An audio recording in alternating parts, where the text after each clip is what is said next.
May I ask unanimous consent to speak for up to 20 minutes as if in morning business? Without objection. Thank you. Mr. President, this is my 163rd time to wake up speech. I persist in the hope that one day these little water drops will ultimately cut through the stone of fossil fuel intransigence.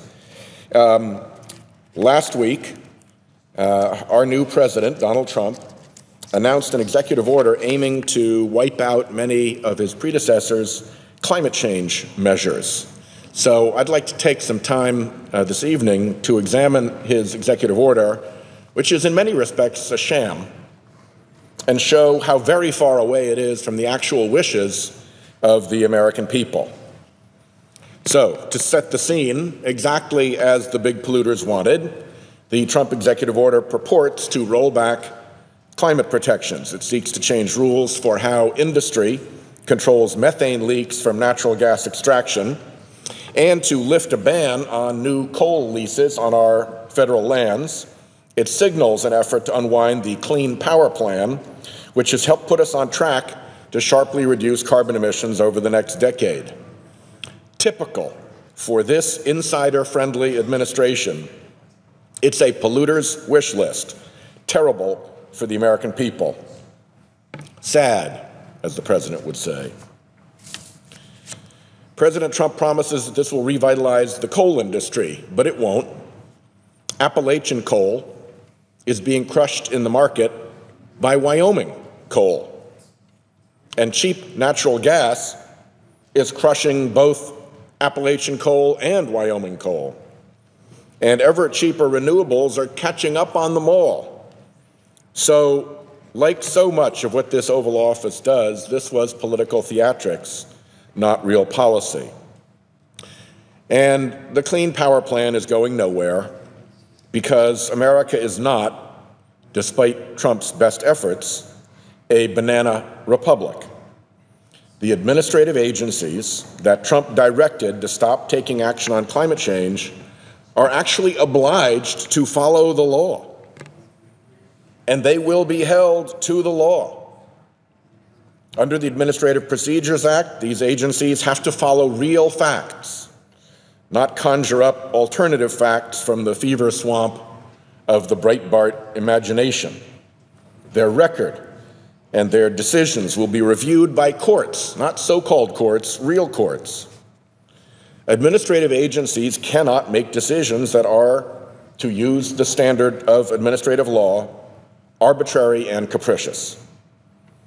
This is an Oval Office that lives by being arbitrary and capricious, but administrative agencies cannot be, or their work will be thrown out in court. The question of carbon dioxide as a pollutant has been settled by the United States Supreme Court. Even Administrator Pruitt seems to recognize the folly of trying to undo the EPA carbon dioxide endangerment finding. So, you have, as a matter of law, a dangerous pollutant, and under the law, it must be regulated. So this performance of the Trump show is a waste of time, because ultimately lawyers and courts will give the law, the final say. Courts are actually pretty good places for addressing climate change.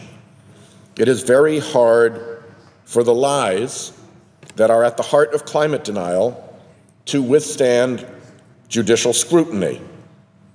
Smelly conflicts of interest can be exposed, and administrators with those smelly conflicts can be removed or recused. Judges aren't supposed to be influenced by campaign contributions or political threats. The law and real facts, not alternative facts, prevail. In litigation, like the cases in New York and Oregon, the fossil fuel industry will face discovery, testimony, and cross-examination. Lawyers and courts will ultimately force things back on track. In the meantime, this Trump show makes losers of the American people. The Clean Power Plan is a reasonable approach to confronting our carbon problem. It gives states flexibility, and it would save American families $85 a year on energy costs once fully implemented. Good luck making a better plan. I represent Rhode Island, a downwind state prone to air pollution from out-of-state smokestacks. We are also a coastal state where rising seas driven by climate change threaten our coastal towns. I'm sure the presiding officer can sympathize with the risk to coastal communities as the sea levels rise. Just this past week, our Providence Journal had a story that said there are 7 water treatment plants that are in danger of inundation in a 100-year storm, which of course is becoming more and more likely each year.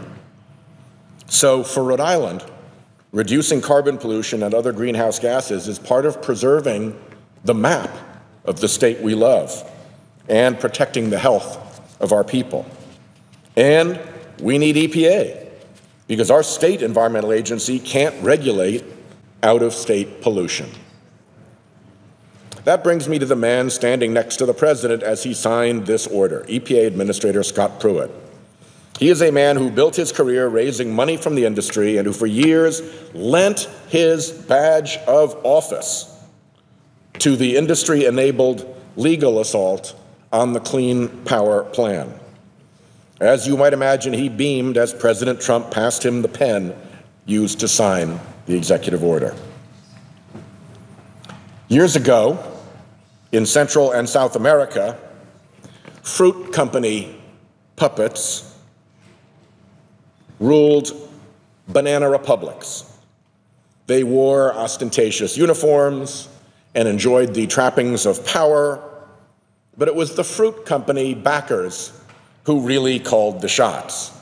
That's why banana republics are called banana republics. The fossil fuel industry is well on its way to try to turn America into a banana republic, but it won't work. It is a stain upon the Senate that Pruitt actually got through the Senate without ever having to disclose who funded his political dark money operation. That's a first. That's a first. The Republican majority would not have those questions answered. They were so eager to shove fossil fuels operative into the administrator's seat at EPA. Inconvenient questions like that wouldn't get answered in banana republics either. While fossil fuel interests have been calling the shots in Washington, the American people have been of an entirely different mind. Let me show several polls that have come out over the past few weeks documenting public concern about climate change. The Gallup poll shown here found 71% of American people believe climate change is happening. 71%. 71% trust scientists that, in fact, climate change is happening. 68% believe that global warming is caused by human activities. 62% believe we're already feeling the effects of climate change in their lives. And 45% worry a great deal about global warming. A recent poll indicates that climate change is the top worry for 66% of Democrats. Yale has a program on climate change communication, which recently launched an extensive interactive map. It was featured recently in the New York Times, and it shows that Americans all over the country overwhelmingly believe that climate change is real and support a variety of actions to address it. So, let's start with what Americans believe. 70% believe that global warming is happening. 53% that it's caused mostly by human activities. Most scientists think that global warming is happening. That's a near majority. And 71% trust scientists about global warming. That, by the way, compares to 9% of the Republican Senate caucus when we called a vote on the issue last year. So if we're looking for who is out of step here, it is the Republican Senate caucus that is very out of step with the public. And when you go on to solutions, 82% of Americans want research into renewable energy sources. 69% want to regulate CO2 as a pollutant. Sorry, 75% want to regulate CO2 as a pollutant. 69% want to set strict CO2 limits on existing coal-fired power plants. Actually, the Clean Power Plan was a good deal softer than strict CO2 limits, and even then, 69% of Americans support it. And 66% of Americans support requiring utilities to produce 20% of their electricity from renewable sources. So, my colleagues from Republican states might think that this data isn't representative of people living in their districts, that this is being biased by concern from blue states. Well, here's a state-by-state look. So, these are all the states. The colors reflect the percentage of Americans who think that climate change is happening. The break point from blue to tan is the 50% break point. So, in every single state in the union, no matter how red, a majority of Americans understand that climate change is happening. How that 50% ends up being 9% on the Senate floor is a story that I've told in other speeches. But you'll see at 45%, it's just pale blue. There's not a bit of pale blue anywhere. The entire country is above 50%. So,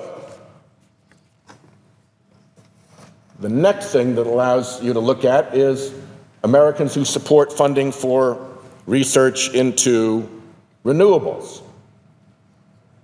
Now, the lowest color here, the kind of deep orange, that comes in at 75%.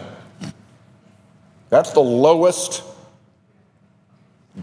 point of any state in wanting research, support funding for research into renewables. 75%, and it goes all the way up into the 90s. Mr. President, I see that the majority leader is here on the floor. I am prepared to interrupt my remarks so that he can do the business that brings him to the floor. If I can have the remarks consolidated afterwards, and with that, I will yield subject to that condition. Without objection.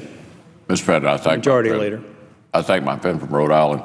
I'll be very, very ask and sense that following leader remarks on Monday, April 24th, the Senate proceed to executive session for consideration of calendar number 31, the nomination of Sonny Perdue to be Secretary of Agriculture. I further ask that the time until 5:30 p.m. be equally divided in the usual form, and that at 5:30 p.m. the Senate vote on confirmation with no intervening action or debate, and that if confirmed, the President be immediately notified of the Senate's action. Is there objection? Without objection. Mr. President. The Senator from Rhode Island.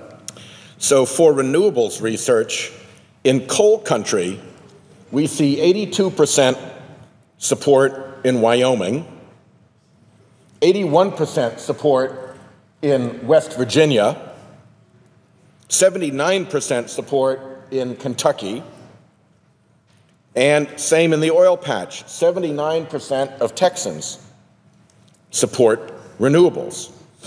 Despite this support, President Trump recently proposed massive cuts, showing once again that the Trump show is not the America show, even in fossil fuel states.